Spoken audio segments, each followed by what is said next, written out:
It's 10 o'clock. This is Sky News at 10, our top story. Children off school and residents confused. South West Water apologises after the supply in Devon was contaminated by a parasite, reportedly leaving hundreds ill. Drinking water has made her worse, so we're in a dreadful state. She was so weak, I even phoned 999. Sir Keir Starmer launches his long election campaign, his shadow cabinet in tow, and denies downsizing his party's pledges. Prayers for unity in Slovakia, where Prime Minister Robert Fico is said to have escaped death by a hair's breadth after an assassination attempt. In Beijing, President Putin is welcomed as a partner, not a pariah, as two autocratic leaders agree to deepen their military ties. Plus, the once private portraits soon to be on public display at Buckingham Palace. And we'll take a first look at tomorrow's front pages in our press preview from 10:30 right through till midnight.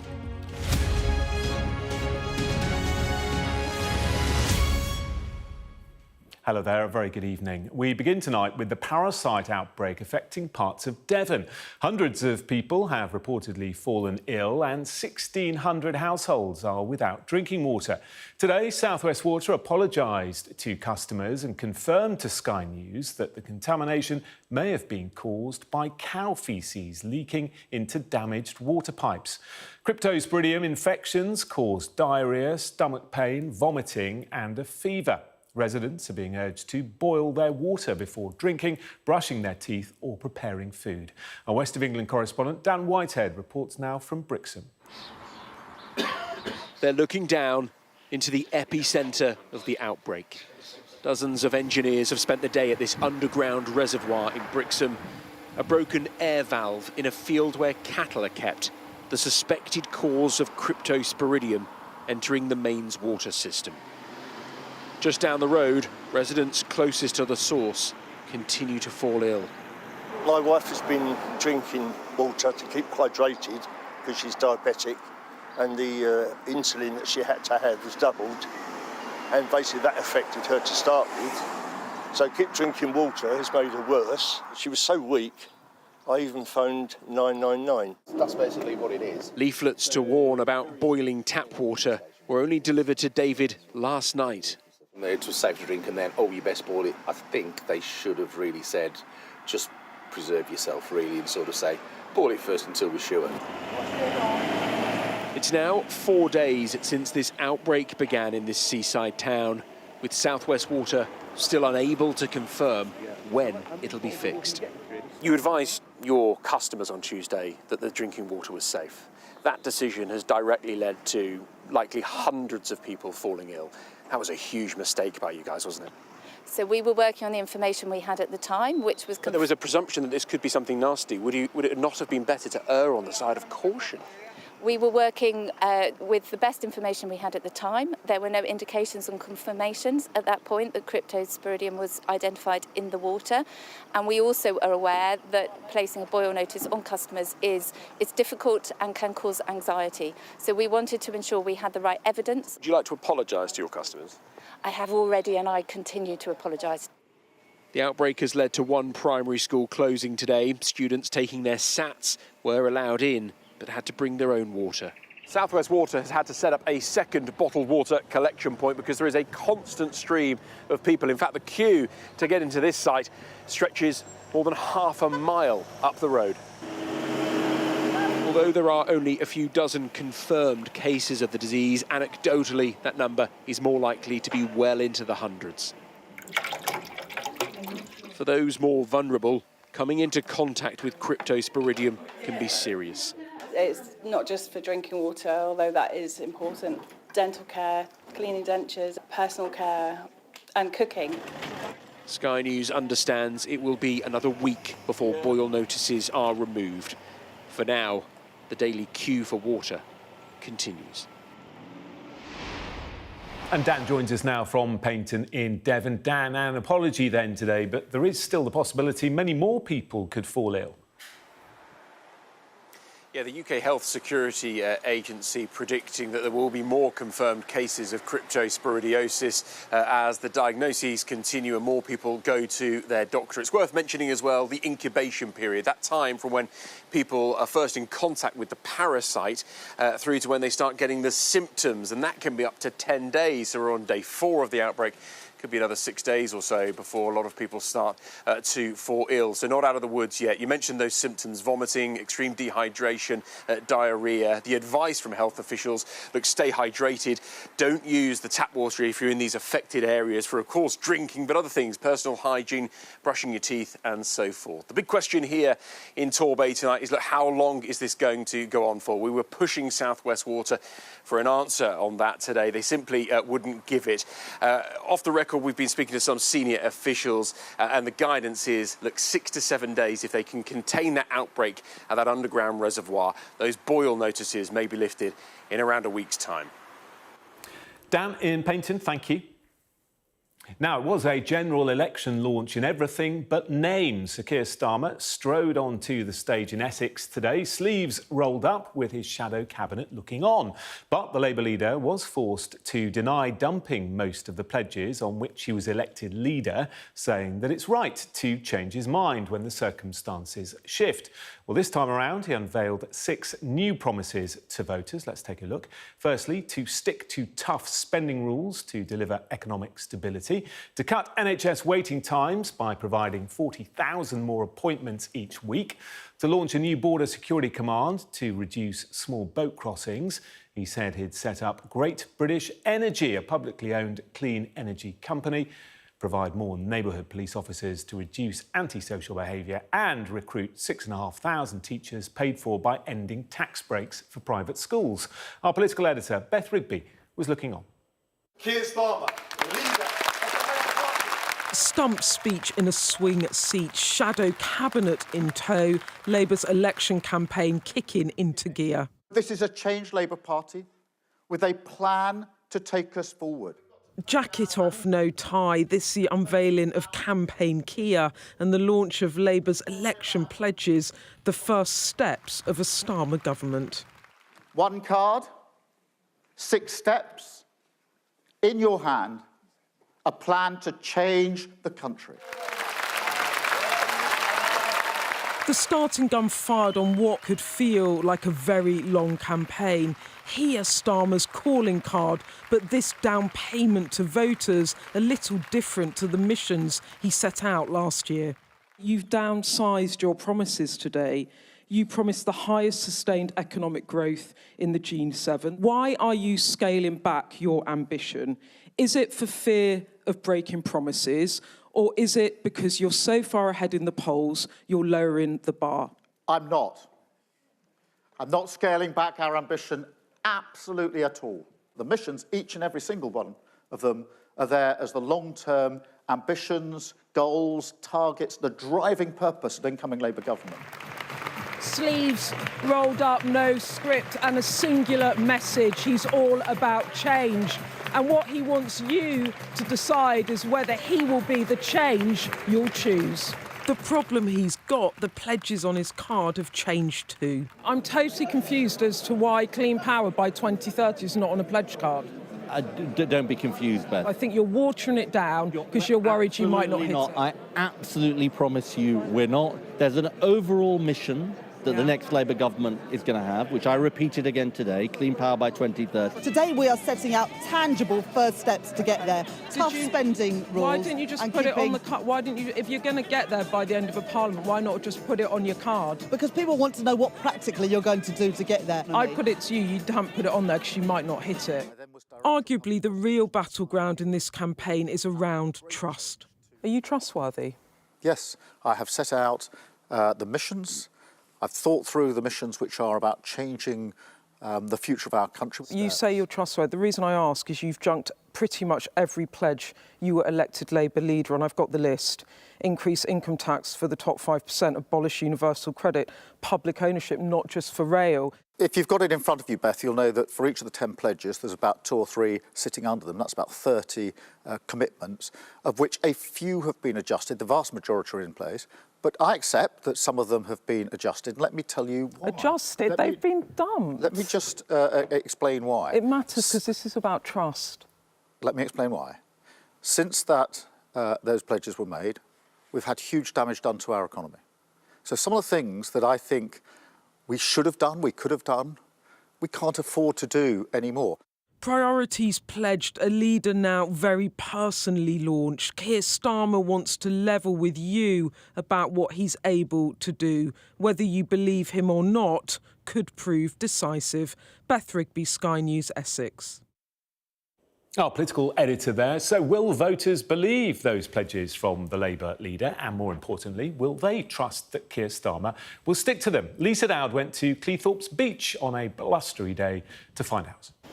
They are Labour's lines in the sand, the pledges that they need to land well in places like the seaside town of Cleethorpes in Lincolnshire. Joy, a retired nurse, is watching closely. Of those 6 pledges by Keir Starmer, what resonates with you the most, if any of them? Nurses have left, doctors have left, and it's encouraging them to come back. And I love the sound of all the appointments, the extra appointments in the evenings and at weekends. It sounds wonderful, so I don't want to knock that. But what I want to say is, where are the staff to facilitate this when currently they're on the knees? And while we may retrain or train more staff, fantastic, that is going to take time. Cleethorpes and neighbouring Grimsby are forming a new seat at the general election. Rishi Sunak and Sir Keir Starmer both need to win it. Cafe owner Jonathan thinks Labour are playing it safe. I'd like Keir Starmer to come down here on Cleethorpes on a day like this and see what's going on. I don't think they're strong enough to do what they say they want to do. But I think if you're a true sort of Labour person, I don't think that would excite you either, to be fair. There's just not enough in it. It's very general, I think. Former teacher Steve now runs a community business and just hopes the pledges are genuine. The pledge to increase teaching, number of teachers in the country, I'd cherish that, I'd welcome it. But I don't want it to be a sticking plaster promise either. So the devil's always in the detail with these things. So maybe they are going to be radical. I'd have to wait and see. The local election results 2 weeks ago showed that people are ready for change here. So the question is, if you put all of Labour's list together, is it enough? Joy isn't sure. Seeing those pledges, would it affect how you vote? Do you know, it's really difficult because I'm on the fence at the moment. So the pledges are encouraging, but what's going to be the pledge nearer the election, because he changes on public opinion. So to me, I'm not confident that he's going to follow through. The election still hasn't been called. There could be months of this, but the targeting of these towns is well underway. Lisa Dowd, Sky News, Cleethorpes. And Beth is in Westminster for us tonight. Beth, we heard those voters from Sky's target town, and you've been highlighting how Labour's pledges have changed. Yes, Jonathan, I think 2 things came out from both the day that I spent with Starmer in Essex and the voters in our target town. And it's questions around change and questions around trust. And when you listen to what some of those voters were saying, they do want change, that's clear. But they've got questions about deliverability and also about Keir Starmer. One person saying he changes on public opinion and saying, what was it exactly? Will he follow through? Another saying, where will the money come from? Another saying, we like the idea of more NHS appointments, but where are you going to get the staff? So there's lots of questions around all of this. I'd say just 3 things quickly. The first is that this was clearly a general election campaign launch. I've got one of the pledge cards here. It is like a 1997 Tony Blair pledge card in which the leader gets up, he makes a series of statements, he makes some key promises that you can take if you're an MP onto the doorstep or an activist to try and sell the message.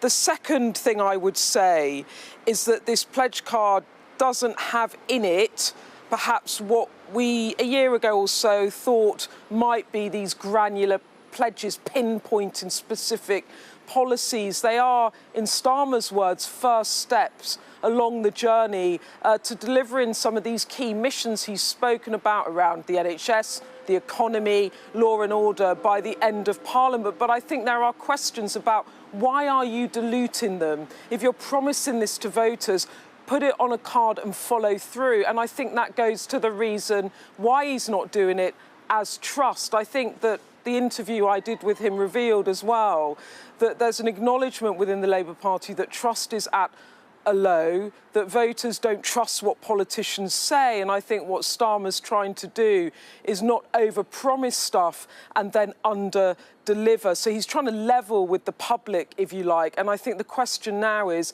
if they are sold on change, are they sold on Starmer? Not just the policies, but also the man. And I think he's going to have to answer more questions on trust in the coming months. OK, Beth, thank you. The President-elect of Slovakia confirmed today that the Prime Minister escaped death by a hair's breadth and is still in a serious condition, but able to communicate. Robert Fico was shot 5 times at point-blank range. Police have charged a 71-year-old former security guard with attempted murder. Our Europe correspondent Siobhan Robbins reports. Vladimir is praying for his Prime Minister.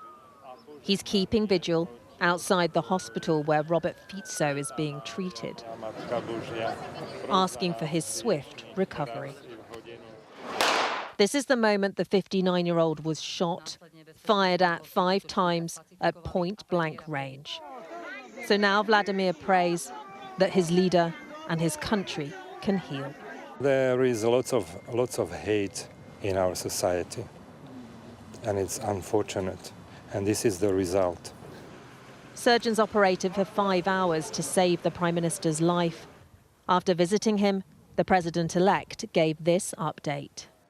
Yes, I can confirm that I could speak with him, but just really few minutes, because the doctors asked me to make a really very short visit to him.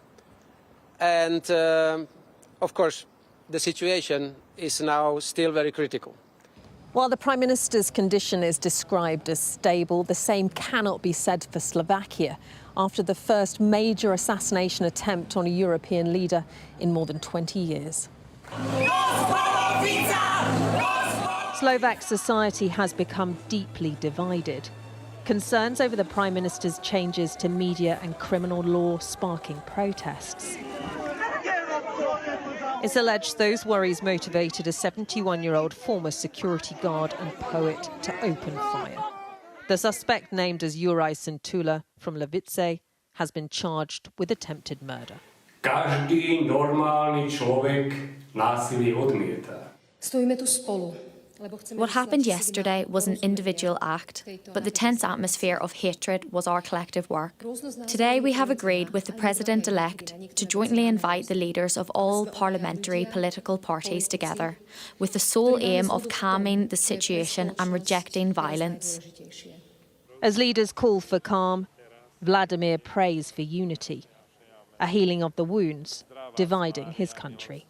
Siobhan Robbins, Sky News, Slovakia. To the Middle East now, hundreds of tons of food aid are expected to start arriving in Gaza by sea after the US military completed a floating pier.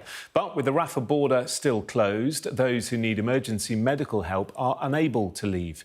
This week, instead of being flown out for treatment, Julia, who has a rare genetic disease, travelled by road back to northern Gaza, where fighting has flared again. Sky's Mark Stone has been following the story of the little girl for whom a seizure could mean death.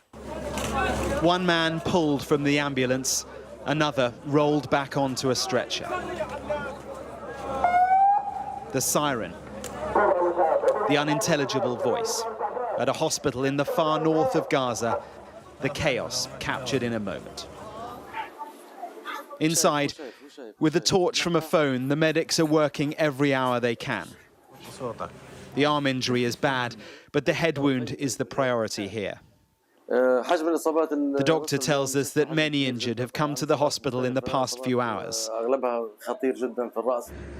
The Israelis are back here in the north because they say Hamas is back too, hardly a reflection of a war going well for Israel. And amid all this, a little girl we met 10 days ago, Julia Abuzita, is on the move, but not where her family had hoped. The 3-year-old has a rare genetic disorder, AHC it's called, and it is compounded by stress. She is, bluntly, just a seizure away from death. From the southern city of Rafah, they'd hoped to be on a medical list to leave to Egypt. Instead, they've gone backwards, up north, because Rafah is no longer safe. The girls and I were supposed to leave to the United Arab Emirates, but only Sham and Julia's names were approved. My husband and I did not get the approval. In the end, with the border closed, it was the hardest of choices made irrelevant anyway. No one is leaving, and just a trickle of aid is getting in. Just listen to the head of the World Food Programme. If we could get in now, we might be able to fend off a hardcore famine, but we're not there yet, and we're not getting in. The US military's temporary pier is now in place on the shores of Gaza. A logistical feat, yes, but its necessity is a reflection, too, of deep diplomatic failure. We have seen humanitarian aid be unlocked. We are trending in a different direction. Well, we're not. It's going backwards. The fighting has returned. The borders have shut. People are being displaced repeatedly. Things are plainly going backwards, not forwards. We have been clear that there needs to be some progress made as it relates to some backward steps in the past couple of weeks. Julia, Mama, Julia. Julia is not doing well, but she is just one of several 100,000 children stuck. Charities tell us that 37,000 of them are injured. Julia. Mark Stone, Sky News in Washington. Two autocratic leaders at odds with the West walked side by side in Beijing today and agreed to continue their military partnership. And while China does not supply weapons to Russia, it does send huge quantities of so-called dual-use items. These aren't weapons, but include things like electronics and vehicles. In early 2023, when Russia was preparing for Ukraine's counter-offensive, imports of these military goods shot up, with the majority of them coming from China, as seen here in red. And now ties between the two countries look to be growing even closer, as our Asia correspondent Nicole Johnston reports. Behind the handshake, the world is shifting, and vying for the helm is China's President Xi Jinping and Russia's Vladimir Putin. These old friends share a vision where China and Russia call the shots and the US takes a back seat. The symbolism is strong. Both men, presidents for life, and for Putin, a pariah abroad. Here in China, a warm welcome on a spring day. With the joint efforts of both sides, China-Russia relations have been developing steadily, and comprehensive strategic cooperation between the two countries has been continuously strengthened. But the West does not see peace here, it sees war, and a friendship which gives Putin the power to wage it. I informed the leader of the People's Republic of China about the situation that is developing around the Ukrainian crisis. We are grateful to our Chinese friends and colleagues for the initiatives they are putting forward to resolve this problem.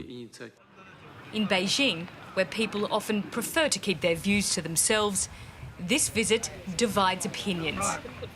He may be the friend of, Chinese leaders, but totally he is not friend of Chinese people.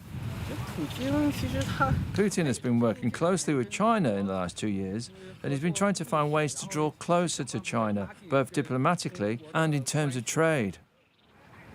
To stay afloat, Putin needs China's economic lifeline, as Russia's army digs in Ukraine. For Xi Jinping, this visit is about power and who has it. China is the big brother in its relationship with Russia. It sets the terms. It's buying cheap Russian gas and exporting everything but weapons. It's China's support for Putin that allows Russia to keep waging war. In these great power politics, China wants to have it all, trade with the West and close ties with Russia. A time may come when Xi Jinping is forced to make a choice. Nicole Johnston, Sky News, Beijing. We've been focusing on Sky News recently on the women experiencing traumatic births. A leading midwife who carried out a damning review of maternity services 2 years ago has told Sky News that 4 health secretaries later, she's disappointed and angry at the lack of government progress. Sky's Siobhan Freeman-Powell reports. I knew I was in hospital and I kept thinking, you know, at what point is somebody going to do something? Like, it sounds really dramatic, but like I felt like I was going to die. During delivery with her first child, Rachel spent 40 hours in excruciating pain, with her pleas for a C-section ignored. Eventually, doctors used forceps to deliver her baby, but the trauma wasn't over yet. Mara was 5 days old when I started passing stool through my vagina, and then not being able to clean properly because it's getting stuck inside was just so humiliating. It felt really like unwomanly in a way as well. Rachel discovered she had a tear between her vagina and rectal passage and assumed doctors would operate immediately. Instead, she was sent home, waiting 3 weeks in agony before surgery was performed. And 7 years and 4 operations later, may need her rectum removed. And did you ever expect that having a child could lead to so many complications? No, I had no idea. Rachel is among 30,000 women who will experience a birth trauma each year. Numbers a leading midwife says should have long been reduced. We are significantly less than halfway where we should be. We knew that we needed £350 million increase in spending in maternity services, not for luxury, not for gold-plated, but to make sure that we had the right number of midwives, obstetricians, anaesthetists, neonatologists, neonatal nurses, and so on.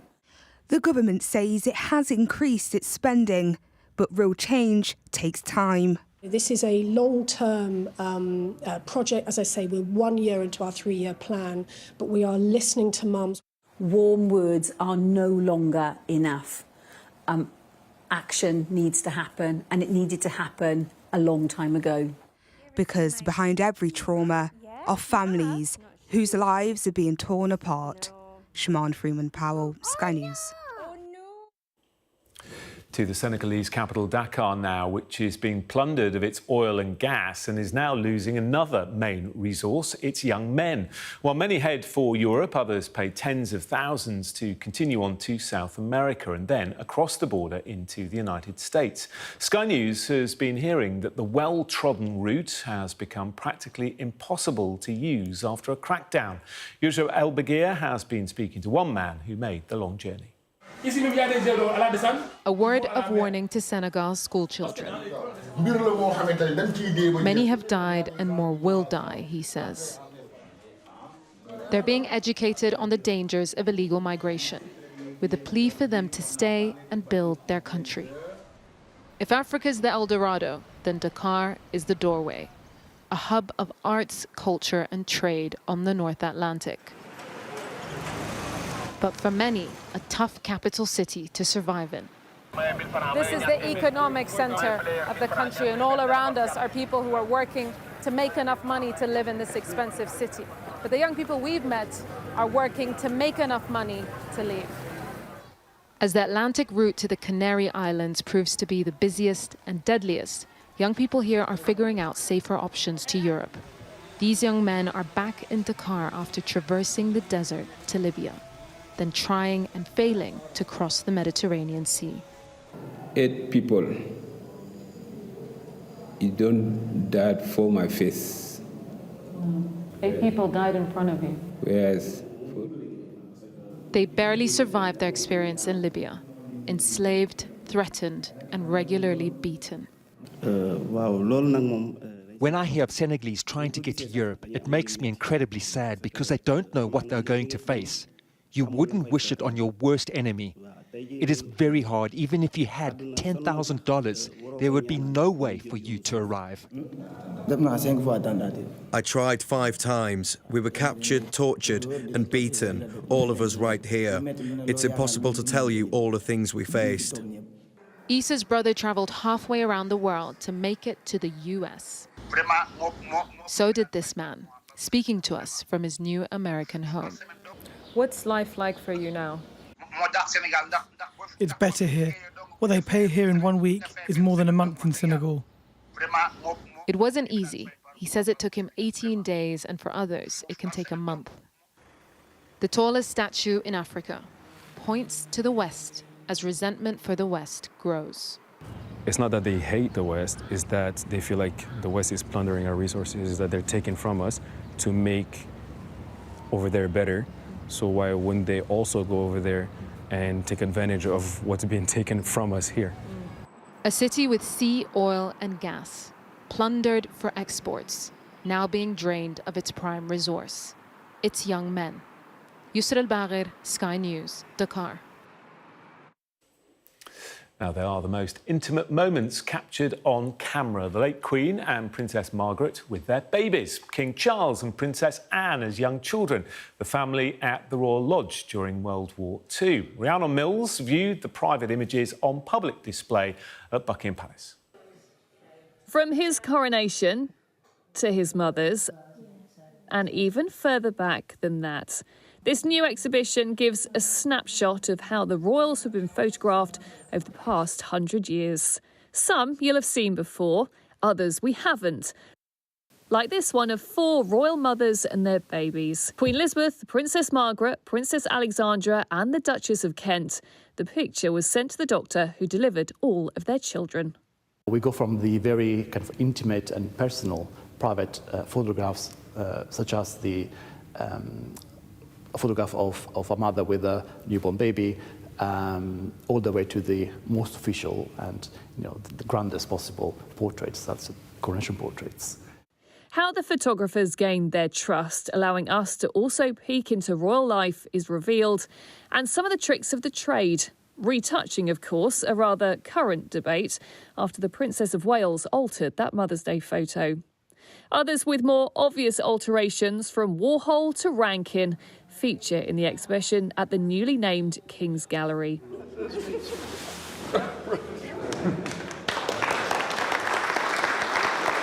In the week that he also unveiled a new eye-catching painting of himself, some would argue it'll always be photos that truly provide a lasting modern memory of one of the world's most famous families.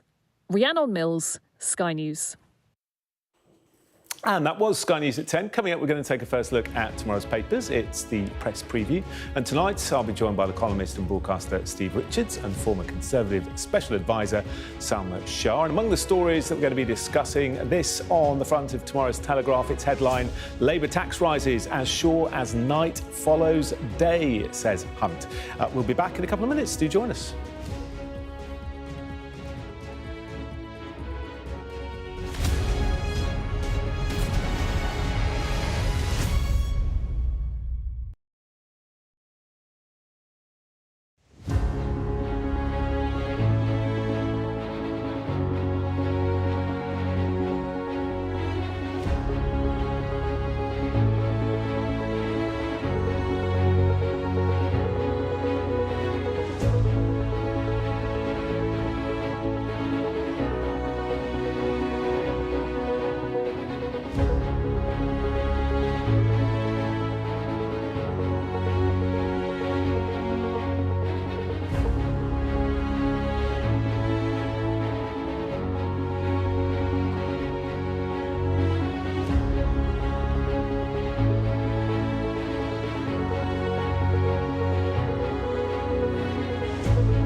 Welcome back. You're watching Sky News. We've got the press preview for you in a moment, checking out tomorrow's front pages. But first, our top stories tonight. South West Water says a broken air valve contaminated with animal faeces may be the source of a parasitic infection in water supplies. Sir Keir Starmer has set out the first things he will do if Labour wins the election, including cutting NHS waiting times and setting up Great British Energy. And authorities in Slovakia have charged a man with the attempted murder of Prime Minister Robert Fico.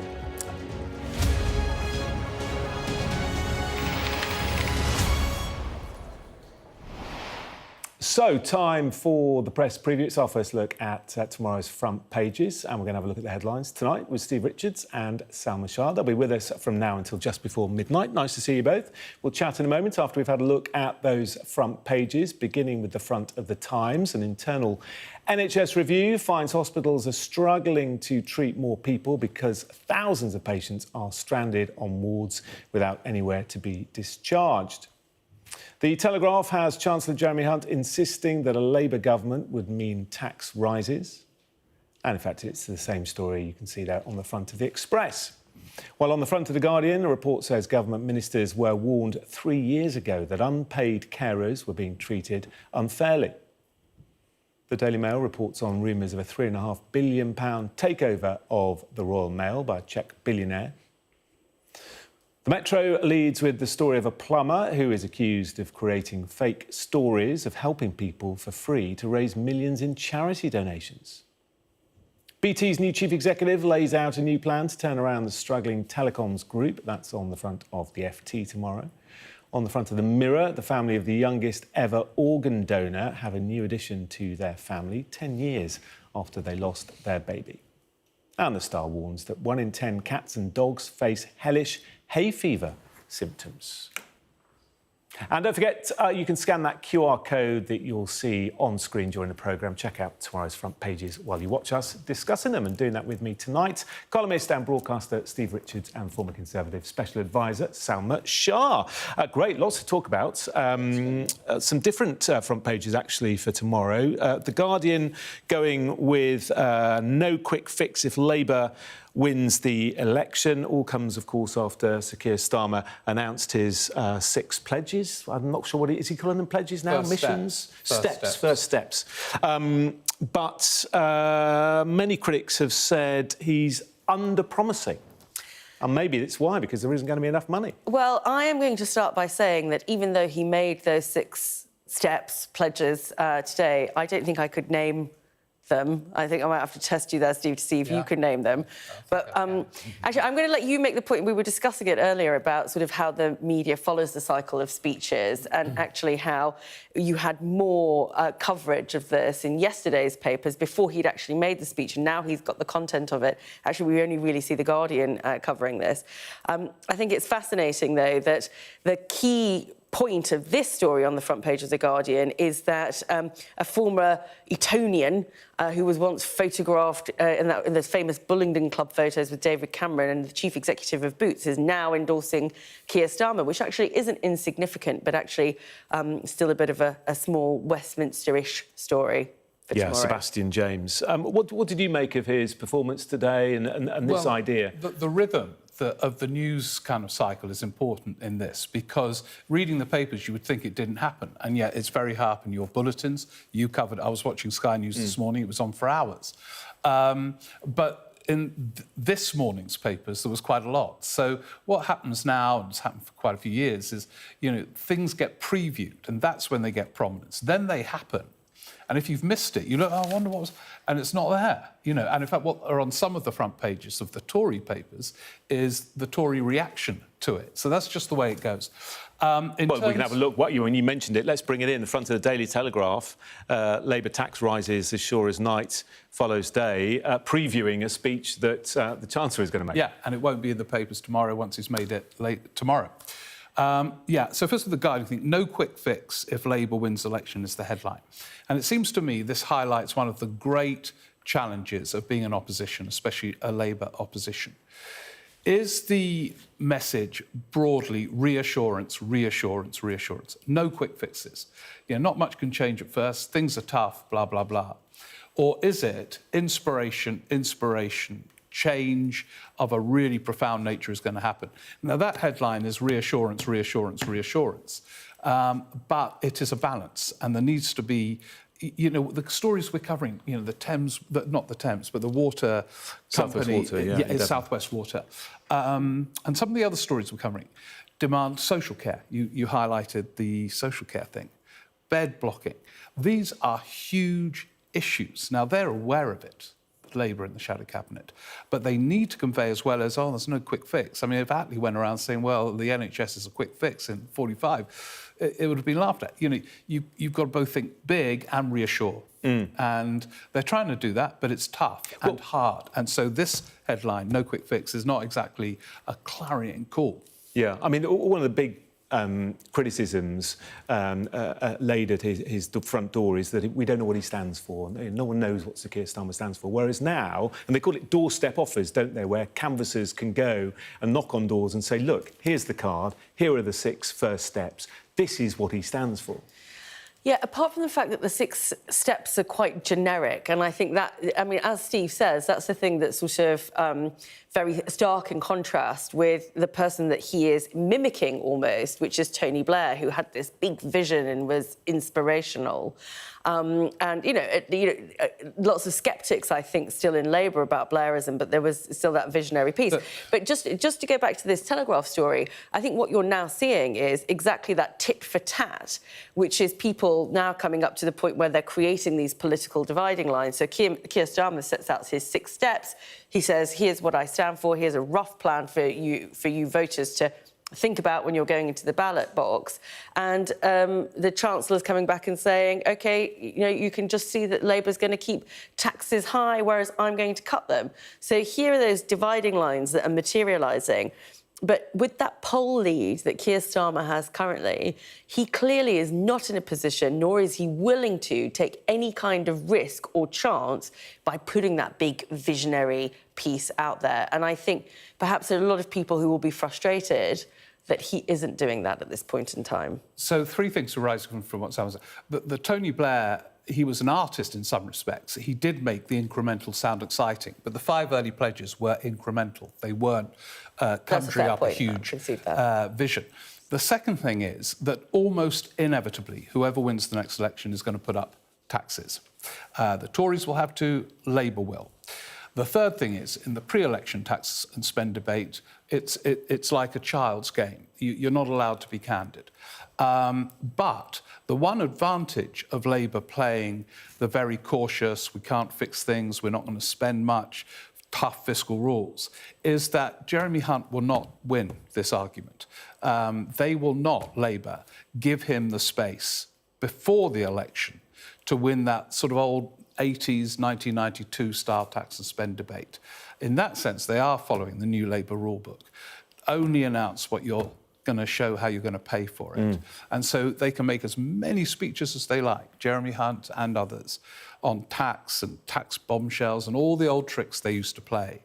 Won't work. Yeah, OK, let's have a quick look at the front of the Daily Express then. Be warned, taxes will go up under Labour, says Hunt. Do you want to come back on any of that, Salma, that Steve just said? No, I think Steve's right, because it's the same thing with the Express. And I think the reason why Steve and I wanted to look at these 2 things is because it is talking about the fact that actually there is still those, you know, right-leaning papers that are very much still distrustful of kind of Labour, the Labour brand around taxes, and still believe that actually conservative lower tax ideology still exists. But I would agree with Steve that, you know, the way public sector spending is going, it's going to be very hard to conceive of a government that's going to bring it back to even near pre-pandemic levels of taxation. So there's going to have to be, unfortunately, some very difficult discussions that nobody really seems to be having about what is the role of the state and what we should actually be spending on. But you have that coupled at the same time, which we'll come on to, low productivity in the NHS, water companies not being effective in terms of their infrastructure. And where do you start making those reforms? It's a very, very tough job. Yeah, and it does move us on quite nicely to the front of the Daily Telegraph, which is, I mean, this is quite left field, Steve, isn't it? Mortgage wars as banks are cutting rates. Yeah, well, you see, we've been here sometimes when the Telegraph front page has not been that helpful for the government, sort of veering towards pro-reform. It's quite a helpful front page for the government because it's saying, you know, splashing on the Hunt speech, taxes going up under Labour, and then interest rate cuts to come, sort of, you know, almost like the price wars, the interest rate wars, implying that by the time of the election, you know, that people will be paying less for their mortgages. They've had a very big hit recently, and so on. I still don't think it will make much difference because it's got beyond that point now, I think, where voters say, oh, yeah, I'm a bit better off. Oh, yeah, I'll vote them in again. We've had 14 years, let's have another 5. I think it's got beyond that. What do you think these papers are going to pump it out, yeah. clearly. I mean, what for you is going to be the main dividing line, do you think, over the next few weeks, the next few months? Well, they've definitely decided that tax is going to be a big dividing line. But actually, interestingly, in the other story that we have on the front page of the Telegraph around the Chancellor's speech, actually there's going to be a lot of stuff on law and order. I think they'll continue with the immigration line. But this actually is about that surety of that one thing that they've been hoping for, is that cost of living improves. Yeah. And I think if you feel a little bit better off, then perhaps you're not going to be as inclined to be negative towards the Conservatives when it comes round to the next general election. At the moment, the so-called dividing lines are very confused. I mean, Sunak made a speech earlier this week where he said, you need me, an experienced Prime Minister, everything is terrible. And by the way, there's great cause for optimism about the future. And to some extent, the Labour message, as it was in '97, is everything is terrible. Yeah. Don't worry, we're not going to change very much. Yeah. And now, if those two are the Politics, sort of dividing lines, it needs to say, it's a bit like music, it needs to be a bit more in both cases. Yeah. Flowing. Yeah. OK, great. We will leave it there. Thank you both very much for the moment. Plenty more still to come, including the hospitals struggling to treat more people because thousands of patients are stranded on wards with nowhere to go. Do stay with us.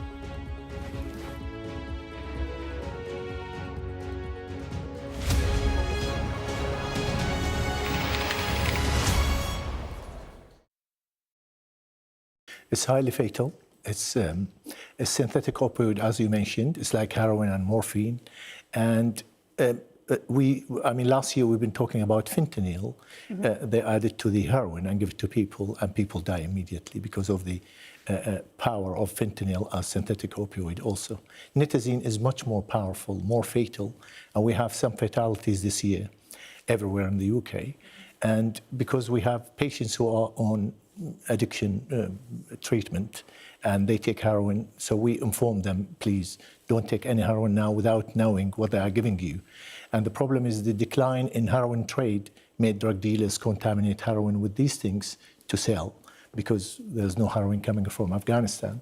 So nitazene is very dangerous. They can contaminate heroin with it. They can give you a tablet, say this is ecstasy or MDMA.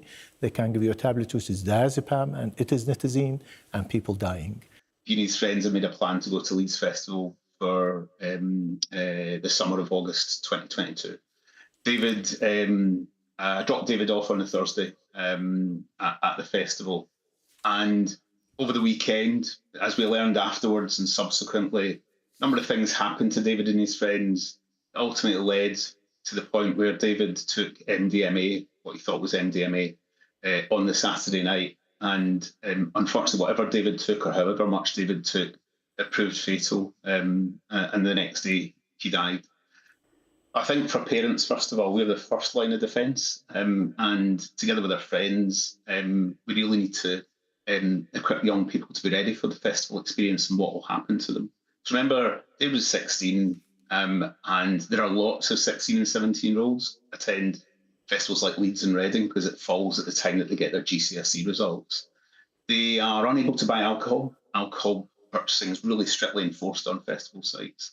And so they're easy prey for drug dealers who see an opportunity to sell them drugs. And in David's case, it was exactly that. They'd run out of alcohol on the Saturday, and they were offered something free initially, and then something else happened where they purchased some drugs. But ultimately, they were groomed to the point where they decided to take a step that ultimately proved fatal for David.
Hello again, welcome back to the press preview. Columnist and broadcaster Steve Richards and former Conservative Special Advisor Salma Shah are still with me. Let's have a look at the front of the Times. Steve, perhaps you can kick things off for us. The headline, Bed Blocker Crisis means extra NHS cash wasted. Yeah, in politics, everything connects. So we were both agreeing before the break that they will have to spend more money. Whoever comes in will have to raise taxes at some point.